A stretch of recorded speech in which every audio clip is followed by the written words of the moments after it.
Hello and welcome to Halloween Blast. I am David. I am back, and I'm here with Danny. Hi. Now, this is kind of a reunion because we're both from 11th Hour. So, yay! Wow, Jones don't seem so excited, Danny. Just, You know what, man? I didn't. Okay. um, We're cutting straight through. No cuts, right? no cuts, no edit. The show's Okay. just raw footage. Wow. So, when I started working in the haunt industry, I worked for Dream Reapers, and then I worked for 11th Hour, and that's where I met Danny. Danny kind of trained me at 11th Hour to be a good actor. At least I tried to be. You were a good actor. You gotta give yourself more credit than that. Like, I Aw. mean, you were good. You weren't. I don't remember you being a bad actor. So like, there's that. Oh. You can't say you're a bad actor if nobody remembers you being a bad actor. Well, there we go. You were good. All right. Yeah. See? I already have so many edit requests. Um, Anyways. so Danny works for 13th Floor. So have you seen the last video on the 13th Floor review? That first girl you saw in the video? That was her in makeup. This is her without makeup. There's not much difference. So, anyways, Danny, welcome to the show. I wanted to do this interview. I know Karen Amanda usually does the show, but I was like, you know what? Danny's gonna be here. We used to work together. It's only natural that we're together again. Exactly. Yes. It was meant to be. So, anyways, let's start. When did you first started acting? We went over this so many times and I can't remember the year that we decided. But I started acting with haunted houses like a week before I turned 18. So, like, yeah, like a week before I turned 18. It'll be about 7-8 years that I've been acting in haunted houses if you include a break that I took. 9 if you don't include the break, which I do not. Sometimes I do. I don't know. So what made you get into like acting? You know, what made you get into the industry? So the first time that I ever had any sort of like encounter with a haunted house is I did a really small like haunted trail for my local nature preserve. I was a screaming girl in a forest. Very, very classic character. And then beyond that, a few years later, I was like 16, 15 when I did that first little bit. I showed up not realizing I was going to be in a haunted trail that night, and I hated haunted houses, so it was a fun event. A few years later, my birthday's in October, so a friend and I were having a joint birthday party, and a friend of ours, Alex Manini, showed up to this. Wonderful guy. Yeah, he's a great dude. But we're talking about me right now. So he shows up to this party like covered in blood with like hot makeup on, and I'm like, where'd you just come from? Like, what cool, like, you know, you going to a Halloween party? And he's like, no, I work at a haunted house. And we're like, okay. And that's where the conversation left. A year later, my mom comes to me and is like, Manny, you need a job. And I'm like, okay. And I remember Alex being at this party, so I texted him a year later after having like no contact with him whatsoever and being like, hey, do you still work at a haunted house? And he was like, yeah. Come and, you know, interview on these dates. So I showed up, and I've been stuck with Alex and the haunt industry ever since. So like, how long you been acting for? You said like 7, 8. So it was a week before I turned 18, and I'm 26 now. So about 8-9 years. In between that, I took a 2-season break. But yeah. So what A haunts? long time, basically. So what haunts have you worked for in that years? Yeah, so I started working at 11th Hour Haunted House as a volunteer for my first season, and then halfway through my first season, they added me to their payroll. And then 11th Hour eventually got taken over by 13th Floor, partnered up with whatever. And now I work for 13th Floor Chicago. Yeah. I did not work with you. I think because that's when you took your little break. Yeah, so 13th Floor took over, and in between like the transition time, I started a piercing apprenticeship. So I focused on that primarily for like a year and a half, and then went back to it right after, I guess, like right after you left. Yeah, because The same year you started Halloween Blast was the year that I came back, because I ran into you when you were interviewing Brian. Oh. Which that video's up. Yeah, that was a blast from the past. But yeah, no, it's a good environment to work in. Yeah. So what made you fall in love with acting though? Like, you know, 'cause I know I love acting. I love the, you know, scaring people. You know, the adrenaline rush. Right. Why do you do it? So I don't have like any formal training in like acting. I've only ever like done haunt acting or scare acting. So like, I think the reason I fell in love with it and like what made me stick to it is, you know, it's the same thrill that you get when you like are sneaking up on a friend who doesn't know that you're like hiding around the corner, and you just get a good shock out of them and they go flying and it's hysterical. Now I just get paid to do that to strangers, which is honest. It's the most fun I think I could ever have, you know, during like, you know, a whole month at a time. So what's your favorite, you know, you've been working for it for a long time, these multiple haunts, well, you know, 11th Hour and 13th Floor. So out of the haunts, what was your favorite memory? Like, what sticks out for you? What sticks? Okay, so. Or you could say a couple of things that stick out. I've had a lot of really good moments. The company I work for is absolutely amazing. My team is dope, and it's really hard to pick a single like fantastic memory that's come out of it. So when you say like the most fun, do you want me to talk about like the thing falling, or like? You definitely need to talk about the thing falling, because that made us crack up. So. Okay, so this isn't like, you know, my favorite. Well, it's one of my favorite, but it's not my favorite for like a good reason. It's my favorite because it's just like a natural disaster moment for Danny. When 11th Hour was in place, and with our first year at our George Street location, we so our first year at our George Street location, we had what basically was like a street scene, and the scene, if it's, you know, one side of the street's here, the other side of the street's here, it was separated in the center by like one of those like rent-a fences.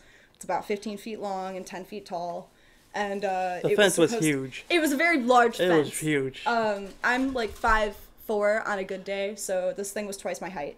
And the way that customers would cycle in is they'd go through like a video, and then they'd walk into like the first half of the town, they'd go into a room, and then they'd come over on the other half. So when you were scaring, you were supposed to stay on the opposite side of the fence to like stay away from customers. So like you were in like an inhabited, like a habitat, not an inhabited, a habitat. So this customers are walking through, and I'm a zombie, and they're like, oh, like, you know, charge the fence. So I charged the fence and grabbed onto the fence, and I'm like doing my like zombie thing, and I feel the fence starting to fall forward, and I'm like, oh no, there are people here. So I like pull myself back, and all 15 feet wide, 10 feet tall fence fell on me.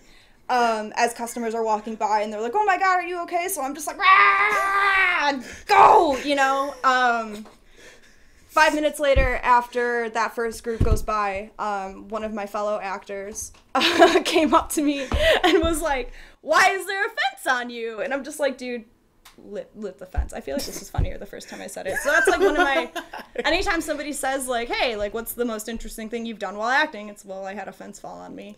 That is crazy. That sticks out. I feel like it's bad publicity. It's bad publicity. Hey, yeah, what was the best time in a haunt? A fence falling on me. There's 15 feet fence falling on me. 15 feet long, 10 feet tall. Yeah, you know, no big. I had bruises on my thighs and like the chain link, like mesh pattern for a little bit. It was like wearing fishnets without having to wear fishnets. So would you ever jump on a fence again? If it was yeah, I mean, yeah, absolutely. I mean, they were terrified. Yeah, they were concerned, but like that's the part of it, right? You don't know if it's real or fake fear. Even if it means another fence falling on you. No, I don't think I'd ever. I was a lot younger then, so like, it had a lot less to lose. I guess I was in more shape, and I had more adrenaline running through me, and things didn't hurt as bad the next day. It seems like you still have adrenaline running through you. Currently, yes. But no, so like outside of disaster moments, I think my favorite time that I've ever acted was this past, not this past, but our other past event, Krampus. I got to act pretty much all night with one of my best friends. And despite us never actually like acting in the same room together, like we always act together, but we're never like together, we actually got to do like a thing. It was really fun. I like it. I want to do it again. Next question. Sorry. I'm just gonna keep rambling if you don't cut me off. Please. Okay, well, are you still an actor at 13 Floors? So now, I started off as an actor, and I've had the opportunity for the past 2 seasons to be the wardrobe manager, which is really awesome because I get to take all of my actors and dress them up and make them spooky. So yes, I still act and I still get into character, but not, like, as a committed actor. Like, I'm not, like, a scene actor anymore. I do wardrobe, and then I get to go have fun with my scene actors afterwards. So now it's more like, it's less, like, acting's, like, less of a job and more of, like, a secondary, like, I guess, release. Because after having, like, a really stressful day in wardrobe, it's like, okay, I get to go be spooky and forget about all of my regular issues. So, like, the acting part, you say, it takes away from your stress and everything, Yeah. No, acting's, like, one of the best, like, I always make jokes about, like, taking out your aggression on, like, customers as a scene actor because, like, if you go into work, like, kind of with, like, a chip on your shoulder, you get to, like, scare people and, like, laugh as they're, like, falling to the floor, and then you realize, like, whatever you're mad about beforehand isn't necessarily, like, the worst thing that could happen because that guy just pooped himself. Now, like, people who are watching this, some of them are actors, some are not actors. Do you have any advice to give to the people who want to get into this industry, like, to be an actor? If you want to work at a haunted house, go to a haunted house and tell them that you want to work for them. Most haunted houses, at least the ones that are around here, have hiring events all the time. And it's literally as simple as going to their website, figuring out when their hiring event is, and just showing up. If you show up with a good attitude and willingness to learn and grow, you're going to have the best time ever. I don't know, I suggest everybody do it. At least once. Like, if you're, like, a theater major and you've never, like, gone into, like, a scarier side of acting or, like, pushing yourself to be something that, like, might actually terrify you, it's a good job. It's a good job to have, like, as your first job. It's a good job to have as, like, a building career. It's fun. Anybody who wants to do it should definitely do it. And even if you don't want to do it, you should still try it. And, I agree with you. When I first started acting at Dream Reapers, it was like an adrenaline rush. And, like, what she's saying is so true. It's so weird to, like, boil down exactly how it makes you feel without sounding like a psychopath. But it's fun. Like, anybody who's ever, like, gotten a good, like, scare or a good thrill, like, at somebody else's expense, like, knows exactly what I'm talking about. No. I think there was we're going to go back in the old times. Sure. At 11th Hour, they had, like, this interview video, and I don't know if you remember this. Oh, but my God, I do, with Ashley and, And, I miss 11th Hour. I do. We all do. 11th Hour was an amazing place. It was the biggest show and, like, the best. It was the best. It really was. I don't say show like it's bad. Like, I mean, it really was. Like, I'm gonna get back to 11th Hour in a minute because listen, I really want to ask you. I did not ask you off camera, but we're gonna ask you on camera. Awesome. But I remember this. Back to the acting. There was this video that they had showing, like, why you should work at 11th Hour. Mm-hmm. There was this one girl said, when you're at Walmart, you greet people, hey, welcome to Walmart, this and that. But then, you can't scare people in the aisles and stuff. But, you remember that? You can. But no, I get what you're saying. Go on. So, it's like you could do whatever you want in a haunt. Well, not everything, but, like, you could go crazy, go nuts, scare people, be goofy, you don't have to be yourself, when you're in public, you gotta act normal. Okay, I shouldn't go, rawr. Or, stuff like that. No, I totally get what you're saying, though. You're right. Like, having, like, a regular job and then being able to, like, go and act and, like, do something, like, completely different. So, like, I'm, like, my main job outside of, like, working within the haunt industry is, like, primarily customer service and, like, putting on the face. So after, basically getting, like, spit on all day with a smile, you can go and, work out your aggression. Like, not, like, I don't know how to say it without, again, sounding like a psychopath, but, like, it's a good escape from reality. That's actually the best way to put it. It's the best escape from reality that not only challenges you to be something that you wouldn't necessarily be comfortable with, but it's also just, like, it's the best way to get yourself out of your comfort zone and just like out of your zone in general. And you could be goofy as you want. You could just go. Yeah, and every group that comes through, you can be an entirely different person. The people before aren't gonna know because they don't go backwards. Yeah. It's fun. It's a really fun way to like figure out your skill set. It's really hard to explain. You just have to do it. And once I don't know, most of the people I know, once you do it, it's like a drug. Yeah. You know? Exactly. It's like a drug. That feeling you get in your like first scares of the season are always, I think, the most fun for me. You know, as a wardrobe manager, like a lot of the times I'm not in show the first night of season. I'm not in show the first week of season, maybe not even the first 2 weeks, but the first scares. One of our sweepers this year came up to me on the very first night, just freaking out, being, I'm about to go get my first scare. I'm gonna go get my first scare. And like, she's like freaking out to me, and I'm sitting there and I'm like, God, it's great. Oh yeah. I remember my first scare too. I remember when you get that first scare, again, it's the adrenaline rush. Tell me your first scare. Oh. Oh wow! It quickly turned. Yeah, we're switching this. I'll take the clipboard. Okay. You want the hat too? Yes. Oh, look, it fits you well. No, it flipped. My head's so small. Okay, here. All right. Okay. First scare. So my first. I don't know if I said this on the show before, but when I worked at with the mic. I didn't want to pick up that one. I didn't want to mess up the audio. Anyways, when I first, did Dream Reapers, I was a pop-out actor. What a pop-out actor is, you're one of those spaces, you go right back, and the word's in the name, you pop out. Yeah, you pop out, you reset. So there was like a couple that were walking through the haunt. I popped out. His wife, her husband, I popped out. Her husband, just shoves her down to the ground and just takes off while she's just laying there on the ground. And I cracked up so hard. It's what we called a sacrifice and flee. Oh. Sacrifice the wife, get the F out of there. I still like to know to this day, are they still together? Because... That'd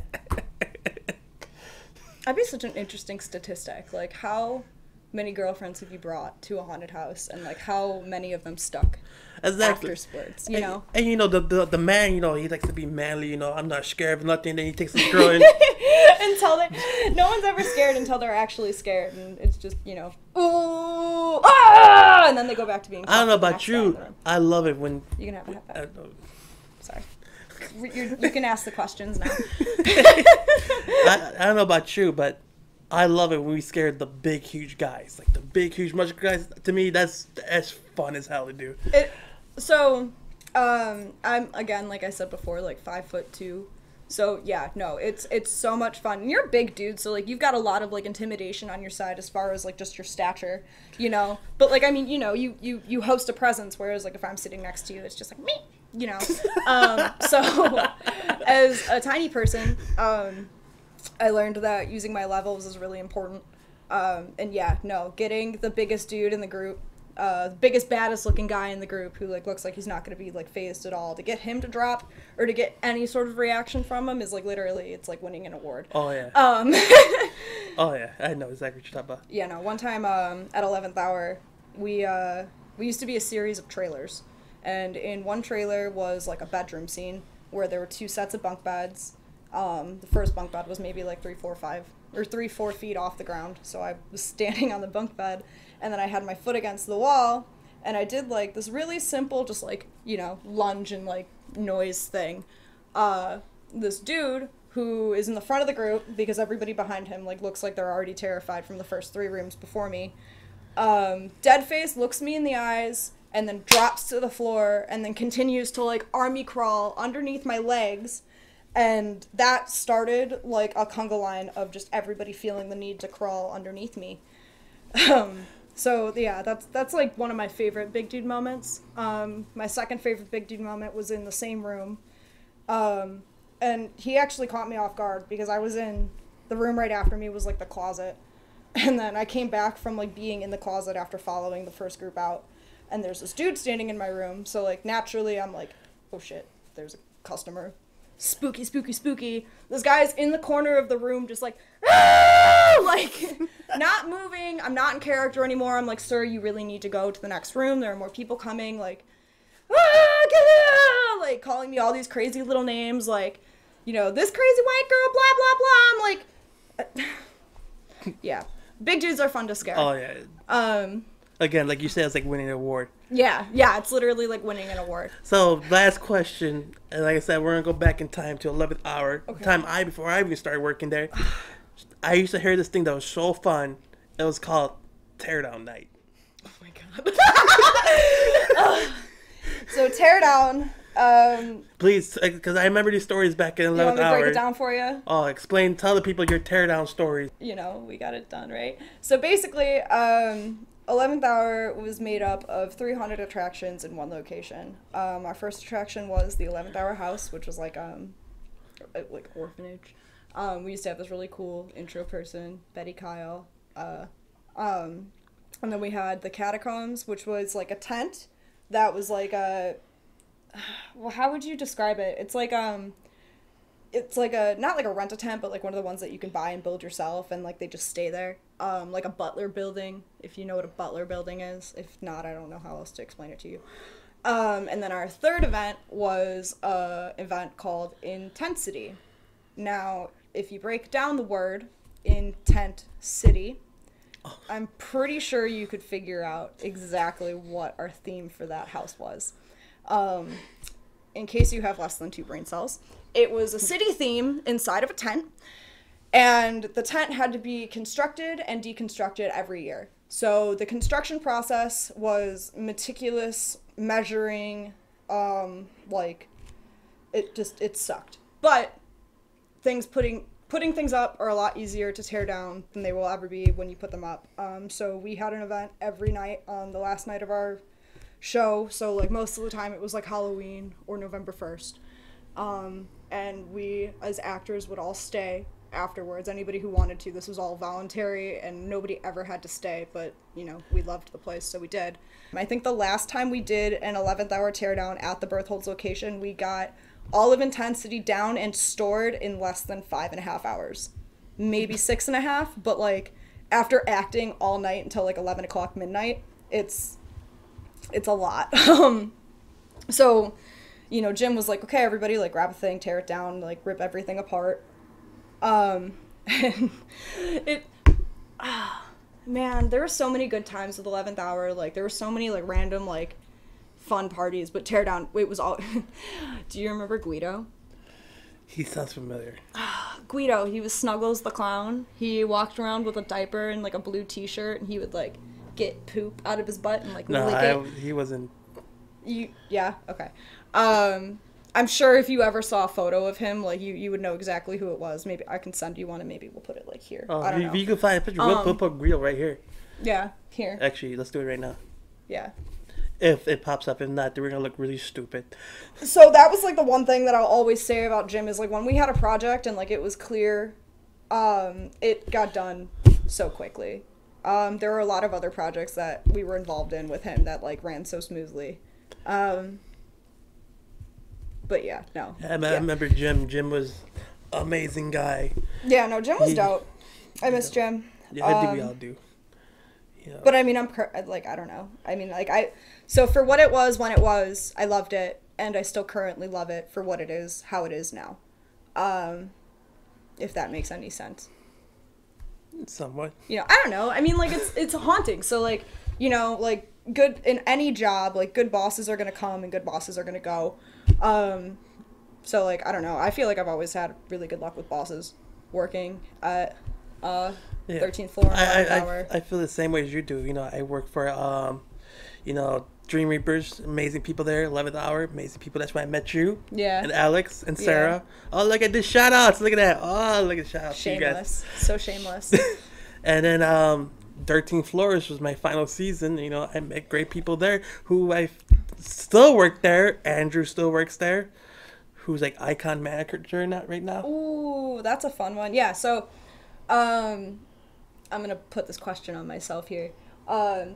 As far as like 11th hour OGs who still work for 13th Floor or like their respective like company, House of Torment, there aren't a lot of us. So when we went through the switch, I feel like a lot of things, you know, anytime anybody goes through a switch, there are issues. Regardless of whether they're personal or corporate or whatever, but there were not a lot of people who stayed from the 11th Hour family.